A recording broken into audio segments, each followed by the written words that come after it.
I went through 8 years of Catholic school, Sisters of Charity, and I got professional religious education throughout all those 8 years. Then I had 4 years of Jesuit prep school.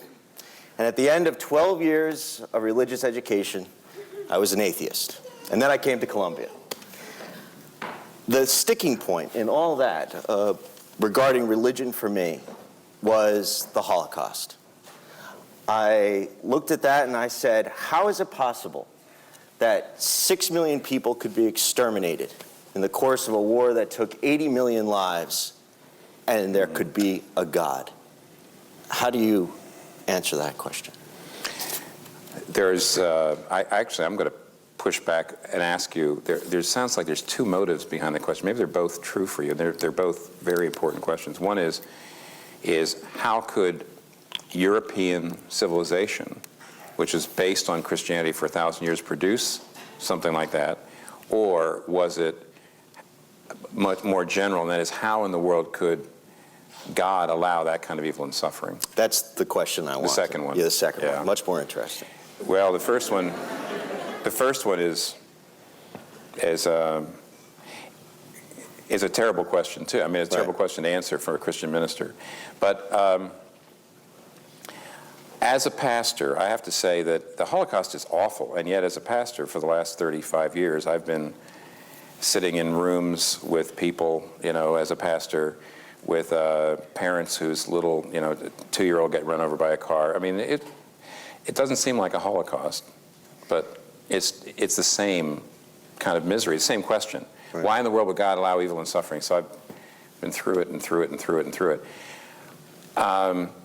The right response to anyone who's actually in the middle of suffering is silence and love and speaking when spoken to.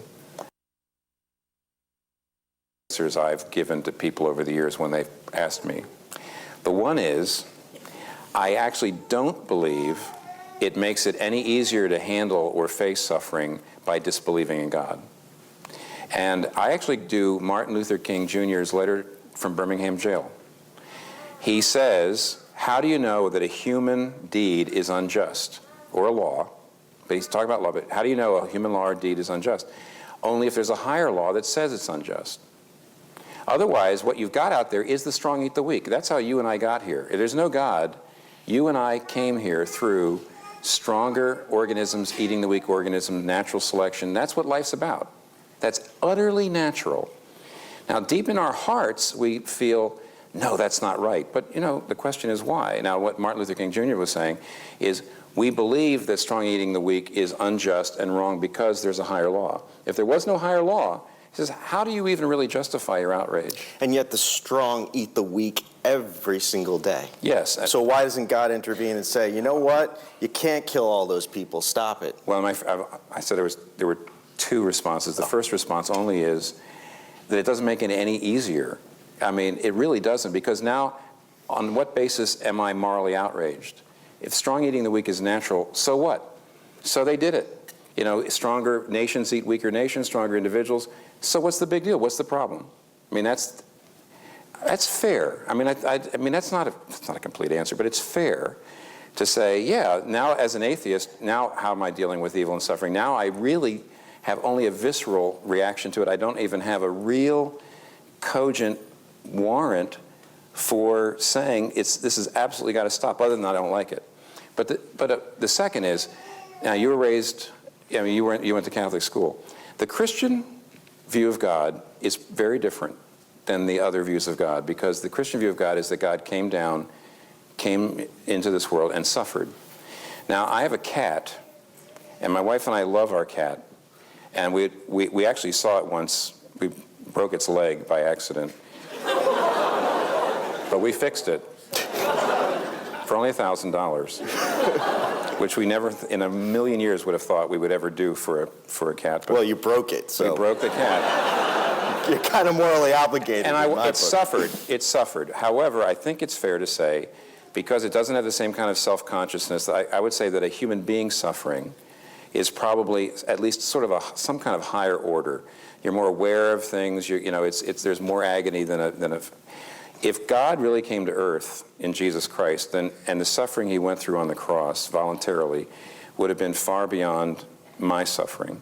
Now, what does that do? It does not, even after you believe that God would have come down and become vulnerable to suffering and death, that does not yet give us an answer to the question of what the reason is that God allows evil and suffering. But it does tell us what the reason isn't.